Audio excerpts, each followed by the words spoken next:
There's a place in your home that quietly shapes your energy every day. Most never notice it. Yet the ancient masters paid close attention to it because it holds a hidden doorway between the outer world and your inner life. Today, I will share with you why the position of something as ordinary as your shoes can influence the state of your mind, the harmony of your home, and even the flow of your personal energy. In the Shaolin tradition, no movement is without meaning. Placing your shoes is not a random act, it is a reflection of your awareness. In temples, warriors and monks learned that the threshold of a space is sacred. The way you cross it decides how you will carry yourself inside. This is not about superstition. It is about training the mind to leave behind what does not belong to the present moment. Across centuries, Buddhist halls required shoes to be removed before entry. But it was not only to protect clean floors, it was to teach the body a lesson. Let go before you step forward. The ground beneath your feet, the way you align them, the spot where they rest. These details whisper the quality of your inner discipline. Stay with me until the end of this teaching, because the final principle I will share is one very few speak of outside monastery walls. It reveals not only where to avoid leaving your shoes, but why this small awareness can protect your energy from subtle intrusions. This is Shaolin Soulfire. I welcome you to our circle of seekers and practitioners. Subscribe now so we can continue walking this path together, step by step, with purpose. The doorway is not just a frame in the wall, it is a crossing. On one side is the noise, the dust, the weight of the day. On the other side is the space you call your own. When I step to that line, I remember the teaching: to enter fully, you must first release. In the temple, this practice was not optional. Before stepping into the meditation hall, every monk paused. Shoes were removed slowly, never tossed aside. In that pause, we left behind more than leather and cloth. We left behind conversations, judgments, ambitions, everything that belonged to the outside. Shoes are not just shoes. They are the record of where you have walked. They carry the mud of the street, but also the tension of the office, the rush of the market, the restlessness of the crowd. To bring them into your inner space without thought is to invite all of that noise to sit with you. In Shaolin, we learned that the mind reflects the space it occupies. A cluttered entrance invites a cluttered mind. A mindful entrance trains the mind toward peace. So, when we placed our shoes neatly by the door, it was a silent bow to the space, to the present moment, and to the self we wished to be once inside. This is not only for temples or training halls. Your home too can be a sacred space. The simple act of stopping, removing your shoes, and setting them in their place becomes a ritual. And like all rituals, its power lies not in the object but in the intention. When you leave your shoes behind, you are telling the body, we are done with the world for now. You are telling the mind, come, we walk forward lighter. In the old training halls, every action was a mirror of the mind. When we removed our shoes, it was not only to protect the floors from dirt, it was to strip away the marks of who we thought we were. A farmer's sandals, a soldier's boots, a merchant's slippers. Outside, these told the world our place. Inside, they had no meaning. The Shaolin and Chan way was to meet each moment without the weight of titles or roles. The shoes stayed at the threshold because the person who wore them stayed there too. What stepped forward was not the uniform of daily life, but the bare and honest self. Ego is subtle. It hides in how we dress, how we speak, how we expect others to see us. In the temple, even that was part of the training.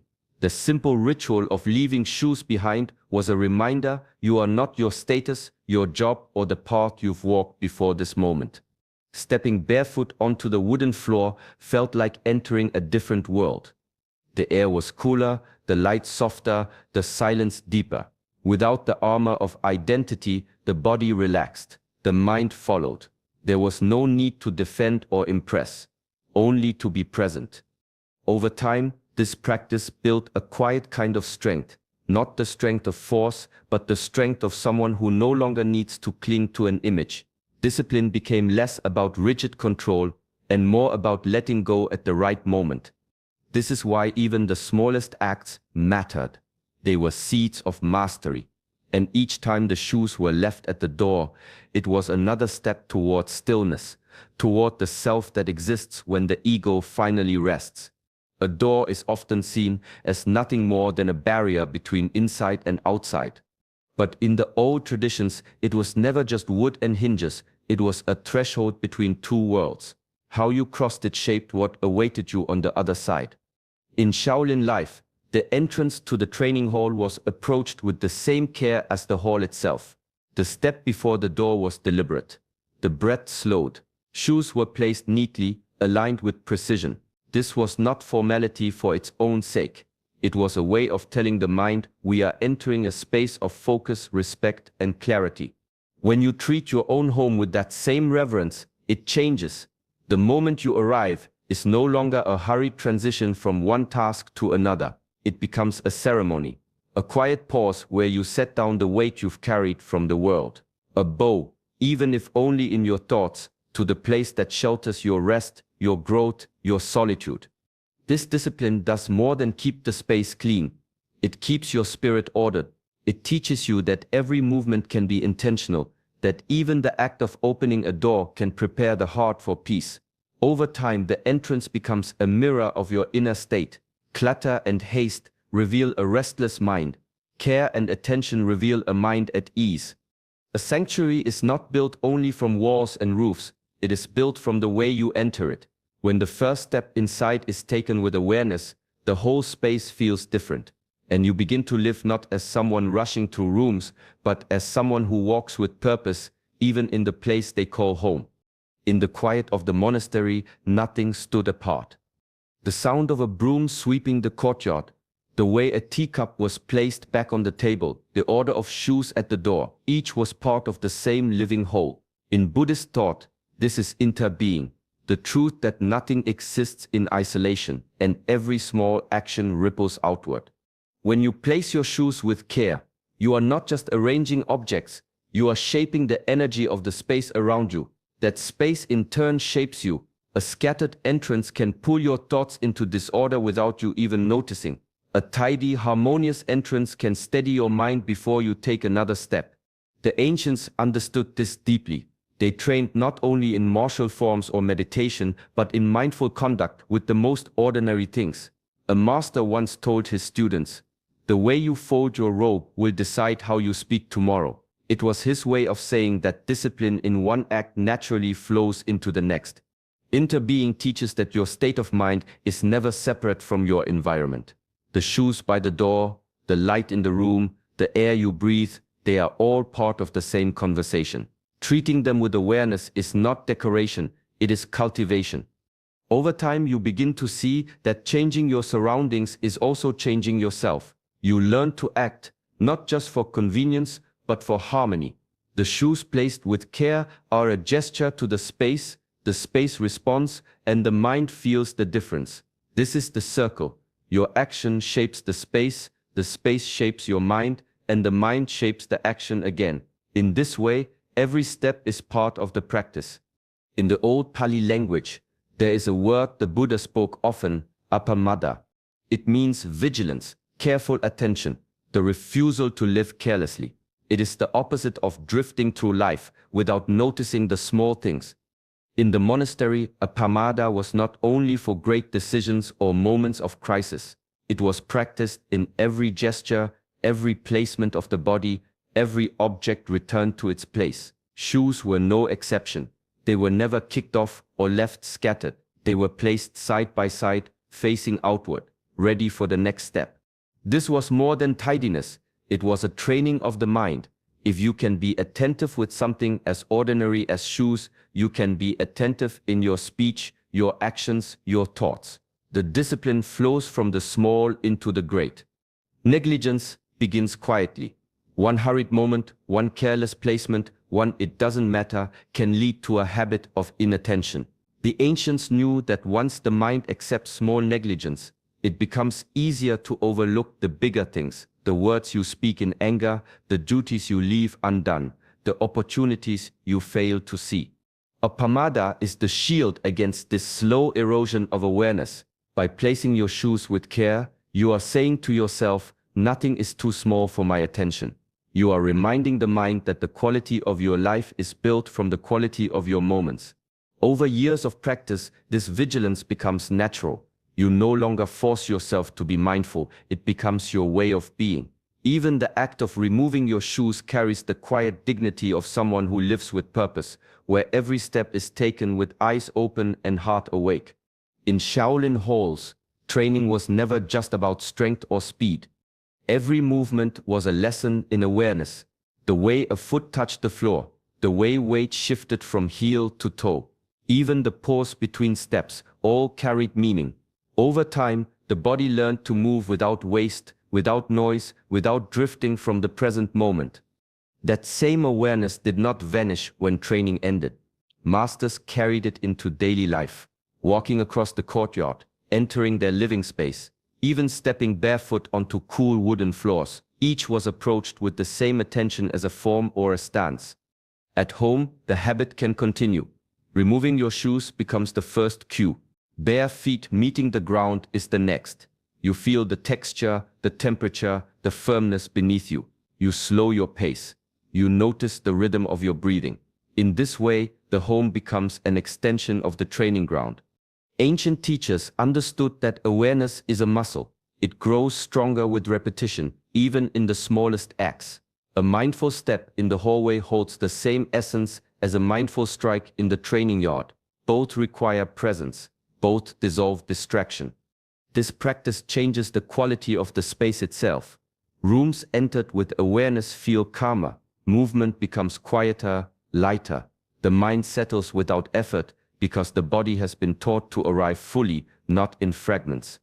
Walking barefoot at home is not simply comfort, it is a reminder. Every step says, I am here, I am steady, I do not rush past this moment. It is the Shaolin way made ordinary, and it turns even the path from the door to your seat into part of your lifelong training. In Shaolin, meditation is not confined to the stillness of the cushion. It is woven into the fabric of living, breathing, eating, training, walking. The body moves, but the mind remains anchored. Everyday life becomes the ground where awareness is cultivated. This is why even the simplest routines were treated as practice. The entrance to a room, for example, was never a casual act. The moment a foot crossed the threshold, there was a shift, a subtle gathering of attention. Shoes placed neatly, shoulders relaxed, breath slowed. In those few seconds, the mind stepped out of distraction and into presence. It was understood that mastery is built in these moments, not just during formal meditation. A student who cannot enter a room with awareness will not hold awareness in the chaos of battle or the challenges of daily life. The training hall, the kitchen, the sleeping quarters all became equal arenas for discipline. Bringing this into the home transforms it. The act of arriving, of removing shoes, of setting them in their place becomes a silent bow to the space you are entering. It is not just about order, it is about arriving as your best self. Over time, the entrance ritual begins to change you. You no longer stumble into rooms half present. You arrive fully with the same quiet strength as when you face a challenge in training. The doorway becomes a teacher, reminding you that each moment is a chance to begin again. When everyday acts carry the weight of meditation, life itself becomes the practice, and the place you call home becomes more than shelter. It becomes a hall of presence, where every step in is also a step deeper into mastery. Shoes tell stories. A pair polished for the office speaks of meetings and deadlines. Heavy work boots carry the weight of labor. Worn sandals whisper of markets and long walks under the sun. They are small emblems of the life we live outside, symbols of roles we perform, identities we wear like armor. In Shaolin and Chen traditions, the act of removing shoes was also the act of laying down those roles. At the temple gate, a merchant became the same as a farmer. A soldier stood equal to a scholar. The dust and markings of the road were left outside, and with them the need to be seen in a certain way. When you cross your own threshold, you can choose to do the same.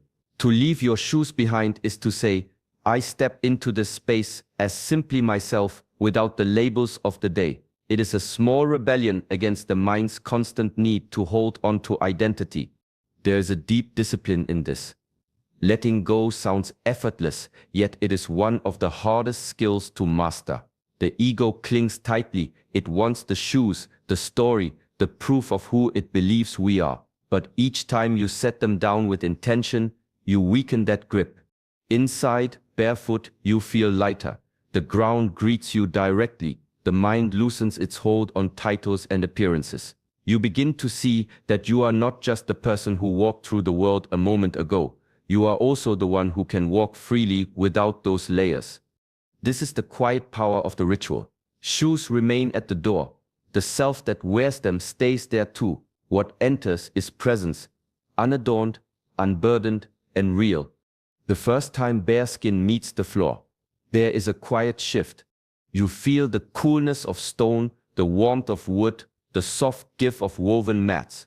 The body registers it instantly, pulling your attention away from the swirl of thoughts and into the immediacy of sensation. In the Shaolin way, this is more than comfort, it is a practice. Contact with the earth is contact with reality. The feet carry the weight of the body, yet when bare they also receive. They read the texture beneath them, grounding the mind in the present moment. Monks trained to move barefoot not only for agility, but to sharpen awareness. Each step was alive, with feedback, the faint creak of a board, the shift of balance, the subtle alignment of the spine. The mind, tied to the senses, had no room to wander far. At home, this same connection can be cultivated. When shoes are left at the door and feet touch the ground unshielded, the world becomes more immediate. You walk slower, not out of laziness, but out of a desire to fully feel each step. The separation between thought and sensation begins to dissolve. Over time, this has a quiet effect on discipline. You stop moving mechanically. You notice when your mind drifts, because your body will tell you. The step becomes heavier, the contact dull, and so you return, again and again, to the place where mind and body meet. This is grounding in its simplest form. Not an idea, but a lived experience. Each bare step reminds you, I am here, supported, alive. The earth holds me. The mind rests in the body, and the body rests in the moment. In the temple, there were no titles inside the meditation hall. Outside, a man might be a general, a scholar, or a farmer. But when the shoes came off at the threshold, those distinctions stayed with them. Bare feet met the same floor. Everyone walked the same path across the polished wood. This simple act erased the subtle walls people built between each other. Without uniforms, without fine shoes or worn sandals, there was no reminder